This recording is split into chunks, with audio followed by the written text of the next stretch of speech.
فلا هادي له وأشهد أن لا إله إلا الله وحده لا شريك له وأشهد أن محمدا عبده ورسوله.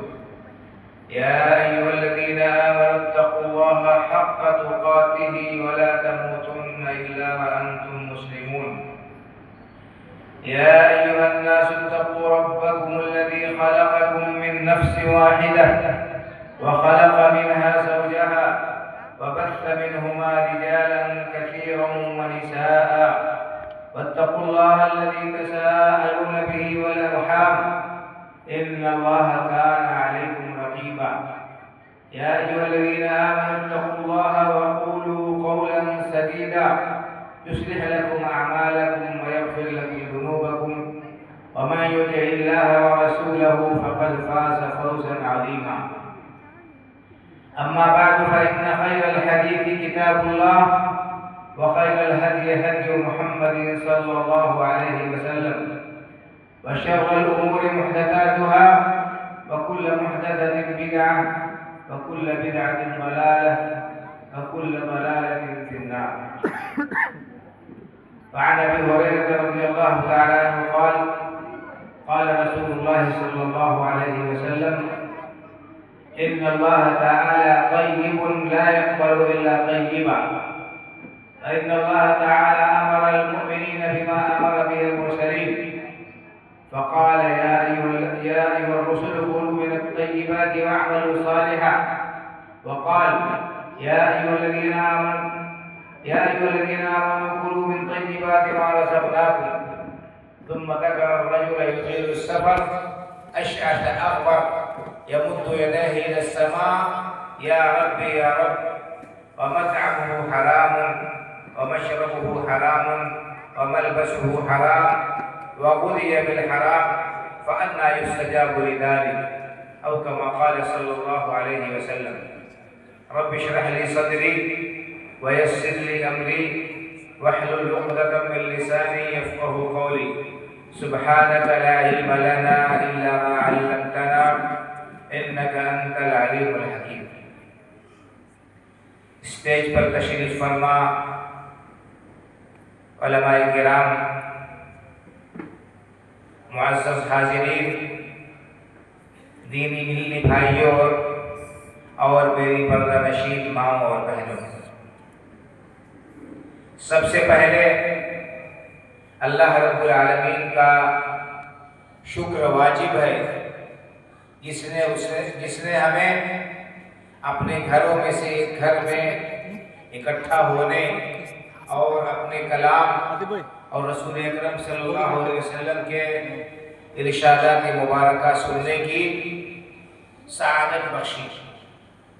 اللہ رب العالمین سے دعا ہے کہ اللہ تعالی ہماری اس حاضری کو قبول فرمائے اور اس مجلس کو ہمارے لیے ہر طرح باعث خیر و برکت بنائے. اس مجلس کے ذریعے سے اللہ تعالی ہمارے ایمان و عمل میں اضافہ فرمائے اور اس کو ہمارے لیے ذخیرہ آخرت بنائے. آمین.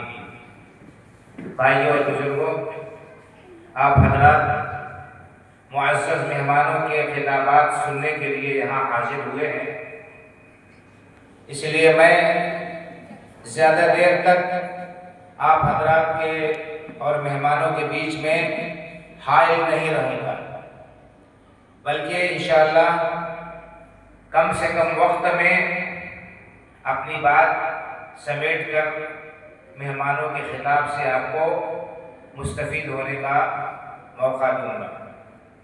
میں نے آپ کے سامنے صحیح مسلم شریف کی ایک حدیث پاک پڑھی ہے. اس حدیث میں اس کا مختصر ترجمہ اور اس کی شرح اختصار کے ساتھ کر کے میں اپنی گفتگو ختم کروں گا. حدیث کا بنیادی موضوع ہے حلال کمائی کی فضیلت اور حرام کمائی کا نقصان. سب سے پہلے آپ حضرات اس حدیث پاک کا سادہ سا ترجمہ سماعت فرمائیں. اس حدیث کے راوی مشہور صحابی حضرت ابو ہریرہ رضی اللہ تعالیٰ عنہ ہیں. سے سب سے زیادہ حدیث مروی ہے، حافظ الصحابہ، اللہ کے رسول صلی اللہ علیہ وسلم کی حدیثوں کے سیکھنے کا ان کو بے حد شوق تھا، اور کسی طرح سے پیٹ بھر جائے، بھوک مٹ جائے، بس اتنے ہی پر اکتفا کر کے انہوں نے اپنے آپ کو اللہ کے رسول صلی اللہ علیہ وسلم کی خدمت میں اور آپ صلی اللہ علیہ وسلم کے ارشادات مبارکہ، آپ کی احادیث کو سننے کے لیے اپنے آپ کو وقف کر دیا تھا۔ اس لیے اللہ کے رسول صلی اللہ علیہ وسلم کی احادیث کے سب سے بڑے یہ حافظ ہوئے۔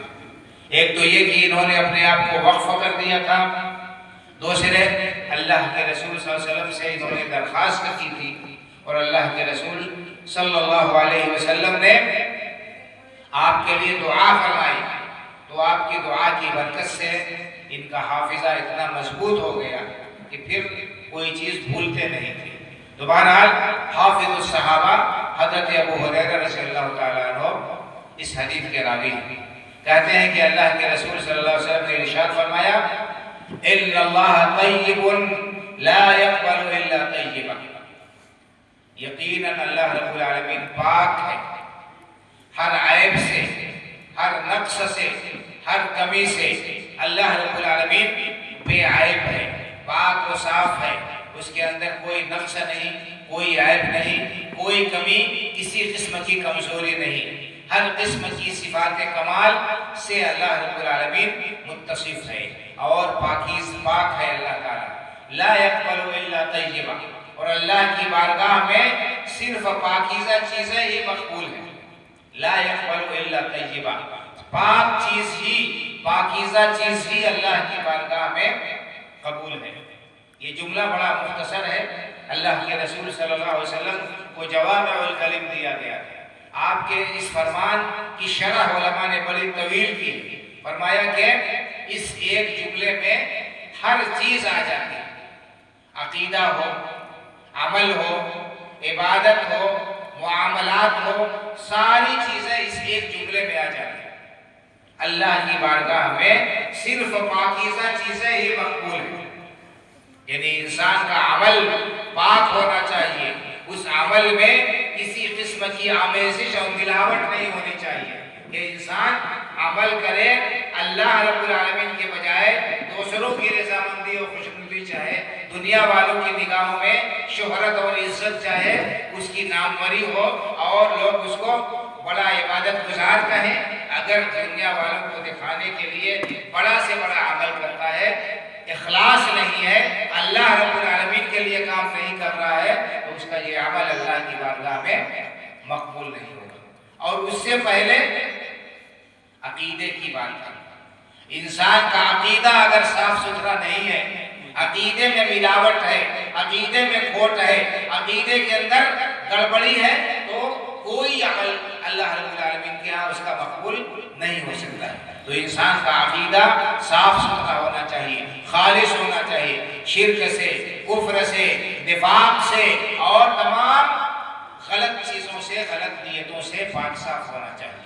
اسی لیے آپ نے مشہور حدیث سنی ہوگی، اللہ کے رسول صلی اللہ علیہ وسلم نے فرمایا، انما الاعمال بالنیات وانما لکل امرئ ما نوى، تمام کے تمام اعمال کا دار و مدار نیتوں پر، انسان کی نیت جیسی ہوگی اسی کے مطابق اس کو صلہ اور بدلہ ملے گا۔ نیت اگر خالص ہے، اللہ رب العالمین کی رضامندی مقصود ہے، تب تو اس کو اس پر اجر و ثواب ملے گا۔ اگر نیت خالص نہیں ہے، نیت صحیح نہیں ہے، اور ریاکاری یا دکھاوا ہے، شہرت طلبی ہے، ناموری ہے، تو اللہ رب العالمین کے ہاں وہ عمل مقبول نہیں ہو سکتا ہے۔ عقیدے میں اگر کھوٹ ہے تو اللہ رب العالمین کے ہاں نہ وہ عقیدہ مقبول ہے، نہ وہ عمل مقبول ہے، نہ وہ عبادت مقبول ہے۔ تو آپ نے فرمایا کہ لا يقبل الا طیبا، اللہ کی بارگاہ میں صرف پاکیزہ چیزیں ہی قبول ہیں۔ اور اسی طرح سے کمائی بھی پاک ہونی چاہیے۔ پاک کمائی سے اگر انسان اللہ کے راستے میں خرچ کرتا ہے، صدقہ و خیرات کرتا ہے اور نیکی کے کام کرتا ہے، تب تو وہ عمل وہ اس کی کمائی اللہ کی بارگاہ میں قبول ہوگی. اور اگر کمائی حرام ہے، ناجائز ہے، دھوکے سے کمائی گئی ہے، رشوت سے کمائی گئی ہے، سود کے ذریعے سے حاصل کی گئی ہے، فراڈ کر کے حاصل کی گئی ہے، کسی بھی غلط طریقے سے اگر وہ کمائی انسان نے کی ہے تو اس سے کوئی بھی وہ نیکی کا کام کرے تو اللہ کی بارگاہ میں قبول نہیں ہوگا. اللہ کے رسول صلی اللہ علیہ وسلم کا ارشاد گرامی ہے، آپ نے فرمایا لا يقبل اللہ صلاة بغیر طہور ولا صدقة من غلول. اللہ کی بارگاہ میں بغیر وضو کے نماز مقبول نہیں. جب تک پاک نہیں ہے، انسان ناپاک ہے، چاہے جتنے اخلاص کے ساتھ عبادت کرے اس کی عبادت مقبول نہیں ہوگی. اسی طرح سے چوری کے ذریعے سے جو مال حاصل کیا گیا ہو، خیانت کے ذریعے سے جو مال حاصل کیا گیا ہو، اللہ کے ہاں وہ مال بھی، اس مال سے صدقہ بھی قبول نہیں ہوگا. تو اللہ کی بارگاہ میں صرف پاک چیزیں، پاک کمائی سے کیا ہوا صدقہ ہی قبول ہوگا. اسی پر اللہ کے ہاں ثواب ملے گا. اور اگر ناپاک اور حرام کمائی سے انسان خرچ کر رہا ہے، اس کا یہ مال اللہ کی بارگاہ میں قبول نہیں ہو سکتا ہے. اور یہ مال جس کے پیچھے انسان دیوانہ ہے اور اس مال کو کمانے میں شب و روز لگا ہوا ہے اور اپنی ساری توانائیاں صرف کر رہا ہے،